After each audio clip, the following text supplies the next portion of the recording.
Good morning, people of the internet. You're listening to Debi Radio 79.5 FM, a podcast where we discuss the movie Grosse Pointe Blank 1 minute at a time. I'm Dev. And I'm Hugh, and on today's show we're going to be looking at minute 31, in which our protagonist returns to the scene of an emotional crime, shall we say, in the radio station that this podcast bears its name from. And joining us on today's show, we have got Bubbawheat of the Fight Club Minute podcast. Hey.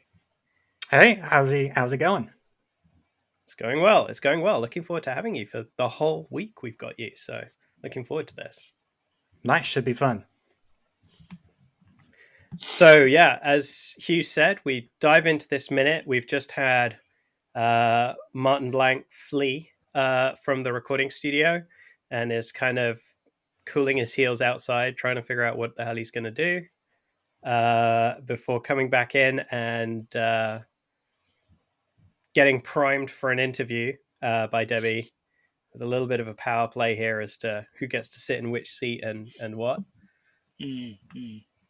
There's a lot of this is kind of like the point in the film where we are a lot of the things we've talked about in previous episodes in terms of the way Martin as a character works and the way things the way his professionalism comes out in unexpected ways, not least as psychosis. We get to see that very clearly, and at this point we are all in on the joke, and I think that's what makes it so much fun, this scene, right? There's a lot, as we said before, so much is packed into this film minute by minute, and this particular minute you've got just so much going on, and it's such a great, not just the editing of the scene, but the acting is just wonderful, and the tonally this could be so easily ruined. It just takes a split second to destroy something as tonally delicate as the way they end up making this scene.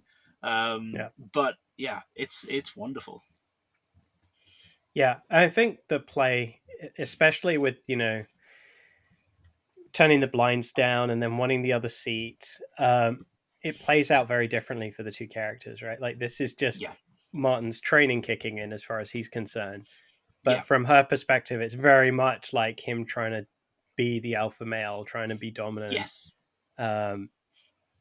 It's very subtle in the way it's done as well, which I kind of like. Absolutely. Bubba, what's your take on it? Yeah, I also like. I know like the switching seats, I believe, takes place next minute, but I always assumed that was more of a power play and also just his like nervous energy, or I think these days you'd almost call it his ADHD. But then I did realize that especially the switching seats is just his hitman instincts, closing the blinds and then sitting with his back against the wall instead of sitting with his back against the windows. Yep. Yeah, it's subtle. It's not really called out particularly, but it is. But he just does it, right? That's the other thing I like about it. He just does it. Like he cannot. We've gotten used to the idea that he's a nervous fellow, but at this point you start to understand why he's always this nervous.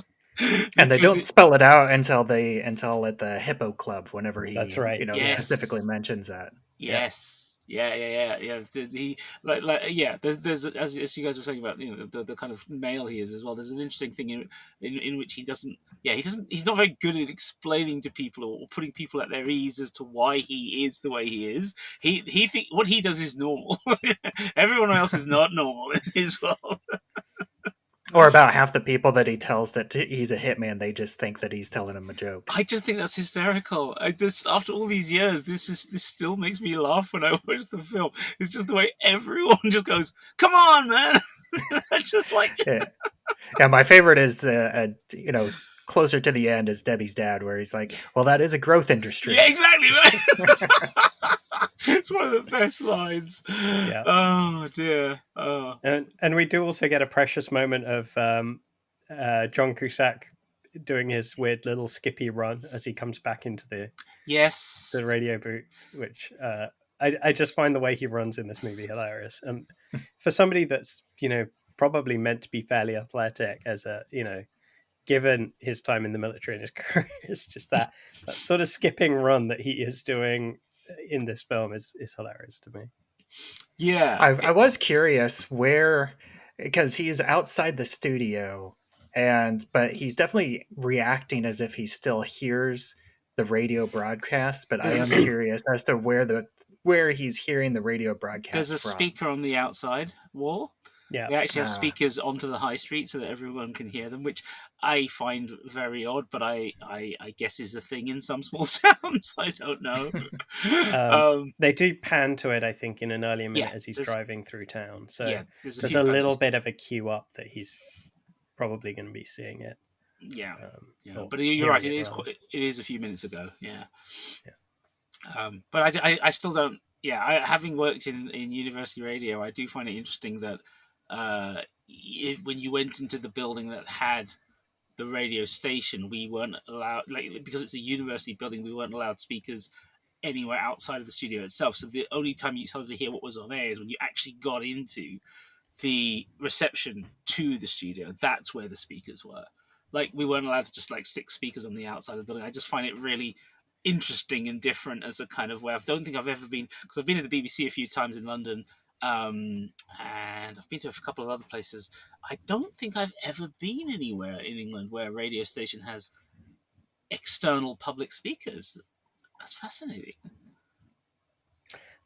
Yeah, I can't think of it. I mean, you do get some restaurants here and there, but not a radio station. Yeah, not outdoors. Yeah, I guess that says something about the whole community feel, the small town feel. Everybody, and also I guess this is early enough tech. I mean, we've talked about the tech before, but I guess there's enough people in this town who aren't particularly. It's like you don't have a Walkman on or a radio on, and it's everyone using mobiles. So I guess that kind of makes it okay, I suppose. You walk down the high street and there's music and chat and very local chat. I'm sure that when it first got put in, there were a bunch of people complaining about noise pollution or whatever, and it was just not enough of a thing to stop anyone. I mean, doesn't Northern Exposure's radio station also have the speakers out in the street as well? I'm pretty sure it does, yeah. Weird. I was trying to remember for sure, but I'm pretty sure it definitely plays it out as if everybody outside can hear it. Yeah, absolutely. Yeah, no, it is interesting. That finally hit streaming, by the way. Someone cut the Gordian knot on all the music rights. So. Oh, really? Yeah, just literally this last week. Yeah. So I haven't watched it in ages. I've got a friend who picked up the DVD set a long time ago and was raving about it. He said it's just as fresh as it was. But it does still hold up. Yeah, I mean, it falls apart in the later seasons, but yeah. Those first few. Yeah, most shows do. Yeah, true. Yeah. There is something of the Northern Exposure sort of feel to Grosse Point Blank in these scenes. Like, if he wasn't a hitman, this could very easily be an outtake from that kind of TV show in some ways. It's one of those things where it's the violence that more than anything, that as well as the big starlings, that helps it feel like a movie. As well as in its own reality, but the emotional bits, now that we've kind of suddenly switched genres, and the feds trailing him have suddenly become comedic, and it's all about the relationship now, and we're kind of in rom-com territory. But there is also something quite interesting about the way Cusack's playing it, and it reminds me of what's the name of the guy who played Joel in Northern Exposure? Oh man, I've forgotten the actor's name because he was so good in Quiz Show and then later on in Numbers. But there's a certain similarity of kind of city youthful thing going on there, guy in the suit and all that, which I hadn't really twigged before when we were doing the earlier episodes for the podcast, and it's kind of really hitting home now thinking about it. And one other thing I like about John Cusack's performance is that he's not in full hitman mode, because I feel like if a character that was in full hitman mode, he would come in, draw the blinds, he would move his chair so he was sitting against the wall. But here he sits down and then he takes a beat, and then he closes the blinds, and then he sits back down, and then in the next minute he closes the other blinds, and then switches seats. So it's like it's spread out because it's like he's not in hitman mood. He is trying to escape the hitman life and trying to be as close to a normal person as possible, but he can't get the hitman ticks out of his personality. Yeah, I think this whole situation is messing with his head just as much as it's messing with Debi's, right? Like both of them are kind of thrown for a loop. She's struggling to continue her broadcast. He's missing things that he would naturally do, and he's easing off of them, right? And we see that progress through the movie as he kind of is less and less neurotic, less and less professional, I guess, for his profession. Mm-hmm. He's also sort of it helps us understand his attitude to Debi as well, because up until them actually seeing each other, Debi's been very much talked about through his perception of her and or the therapist's perception of her. And now that we've met her, and now she's to some degree in charge of the situation, as it were. He is also then.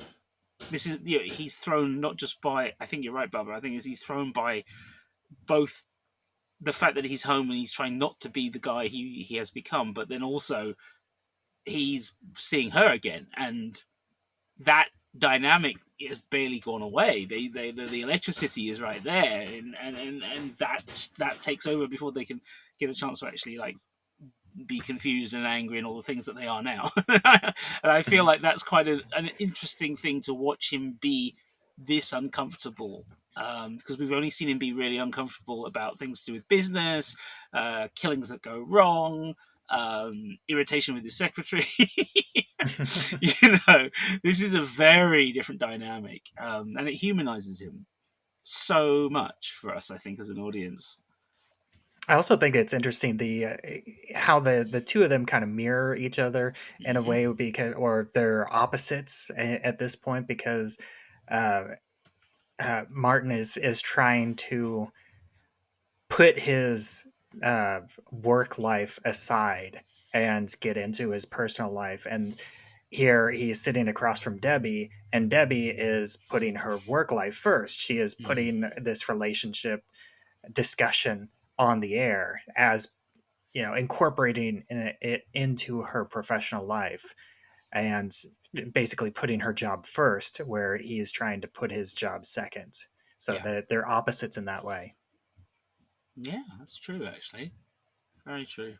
And in fact, is it fair to say that I suppose, well, this may be something that we can think about later on in the film, but I do feel like does she have anything else at this point in her life? Is the job everything for her in a weird way?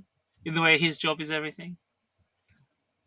I don't think so. I think it's not really made clear in the movie, but the sense I get is she has a reasonably healthy social life.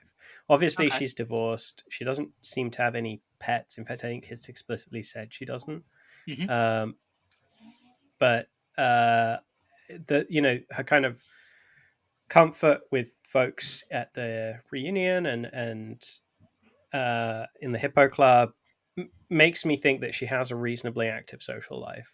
Like she's not, completely throwing herself into her work. I mean, it's obviously a big part of who she is, and it carries over into her social life as everybody knows her as the radio DJ. Yes, but I do think she's relatively balanced in that regard. Is anyone in this film balanced? That's a fair point. Yeah. It's a film. If anything, it's a film full of people striving for balance, I reckon. I mean, I'll tell you why I asked the question. It suddenly occurred to me that because it turned out before Christmas, when my partner has never seen the film, so we sat down and watched it after we'd done one of the podcasts, and I was struck by a scene later on where we see her bedroom in her home, and I was just kind of like, has she? has she stood still in certain ways? And obviously when we get to that, that's a whole other scene. But just for now, here in the radio station, as you guys have said, she's in control, she's in command, this is her space, this is her office. He's walked into her workplace. But the fact that she's able to not just keep going after the initial kiss and keep talking and turn it into content, and then find a way to still put him on the spot and be in control. This all strikes me as it's not just professional. It's somebody who is, she's used to this idea. This is who she is. She spends most of her days are spent here on the mic, and she sees the world of the town through the window. And I just suddenly wondered. I wonder if she does involve herself, or has that weird distance she has with everyone else from when she was at school just turned into an adult weirdness of, oh yeah, you're the one who'll talk about us on the radio if we say anything, so we'll be careful around you. I don't know. It just, small towns are weird like that. Yeah, I wouldn't be surprised if she has like a 60-hour work week. Yeah, just to not get involved with anyone else. Oh dear. But it is interesting being a DJ. Eh? So we have, in past episodes, cited this version of the script that Hugh unearthed of a previous revision, and in this particular minute, we see an interesting change where it's fairly apparent to Martin right at the get-go that this is on air, this is being recorded. He points to the on-air sign that's lit up. Mm-hmm. Whereas in the draft that we've been looking at, it reads, Debbie clandestinely flips the on-air switch as she drops into a chair. The on-air light bar goes on above and behind Martin. Unbeknownst to him, their conversation is put out over the airwaves. Mm-hmm. And it actually carries on in that vein for quite some time before he cottons on. And yet the conversation plays out much the same way. It's still a pretty candid conversation. It's almost word for word as it's written in the version of the script we have. Mm-hmm. And I find that interesting because I'm not sure, thinking about it now, knowing that originally he was giving these answers, not knowing he was on air as written in the script. Mm-hmm. I don't know if his character would have been as this forthcoming if he knew he was on air, or if he'd have just clammed up. That's a very good question. Is it answered? Is another question. I'm not sure. I don't know. I mean, I think the only thing you can put it down to is that he's so unsettled that he's just kind of not even really paying attention to the fact that he's on air, and he's just trying to say the right things with Debbie and messing it up still. But do you think it's about the dynamic? Do you think that on the page that makes Debbie seem more of a manipulative cow? Yeah, I'm absolutely sure that's why it got pulled from the script. Yeah, I mean, it's very hard to redeem a character that's doing something like that. I mean, because it is also at this point, it's nothing but men who have worked on the script as well, I should point out. So it's an all bloke writing team. So I imagine, some of the changes I think are, but there is something about. We've said in previous episodes the way they're framed in the window, and the yes, she's slightly shorter than him, but there's very much a sense of balance and partnership, and I think that's maybe the thing that by reorientating the whole notion of what is happening between them, it allows for the comedy of him like pointing at it, going, and her going, putting him on the spot, but also allows you to have the actors do a lot more. I think that's also more interesting. I also like that there is this slight level of respect that he gives for her job, because he doesn't just blurt out and say, "Are we on the air?" He does say it, point and silently say it. So that's because I feel like that's a little bit of respect for her job in a way that he's not like making a fool of himself and like asking, "Are we on the air?" out loud while he's on the air. Yeah, that's true. And he does go along with it for quite a while. he plays along as long as he's comfortable with. Probably a little beyond that, frankly. And considering that he's been a hitman for all this time, like I can't work out if it's just he knows no one will believe him in his hometown, so he's just okay to be himself, or whether it's the fact that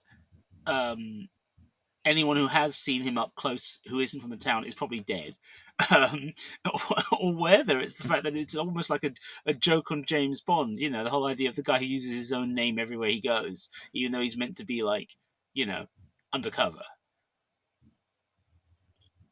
I think it's the latter, right? Like, he is in part here to do a job. Going around blurting your real name whilst you're going to do a job is... I mean, I think this is just like that Hollywood cinematic,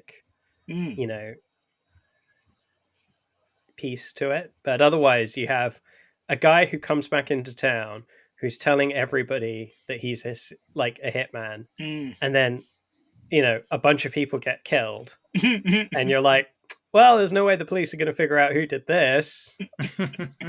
yeah. Like if you did this film now, somebody would insist that there had to be some way you write the police in and their response. But then, of course, that's the joy of in the first John Wick. They literally go with that joke, right? Because everyone knows him. It's like the policeman turns up. Hey, John, neighbors have reported some noise. And he's like, "Are you back on the job?"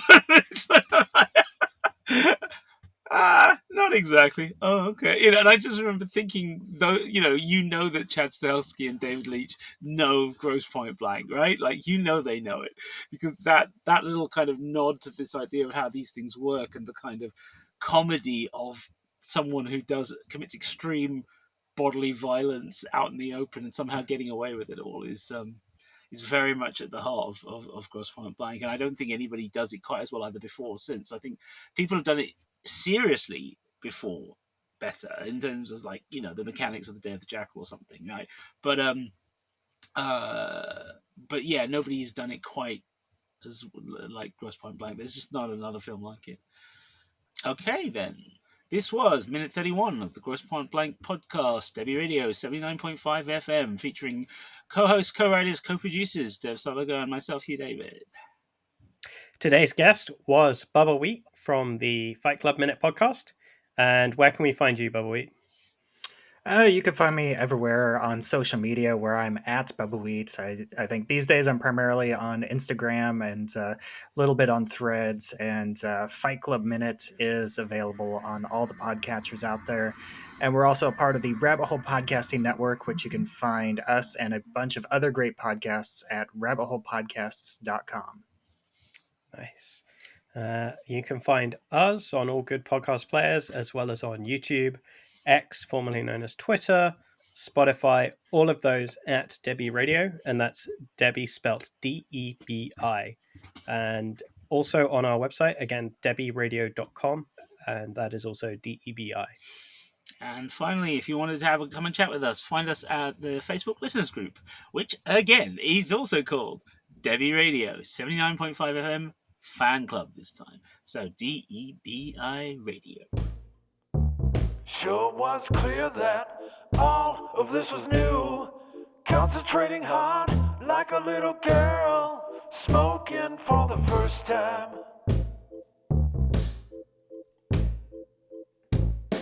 It wasn't a moment, it was a feeling.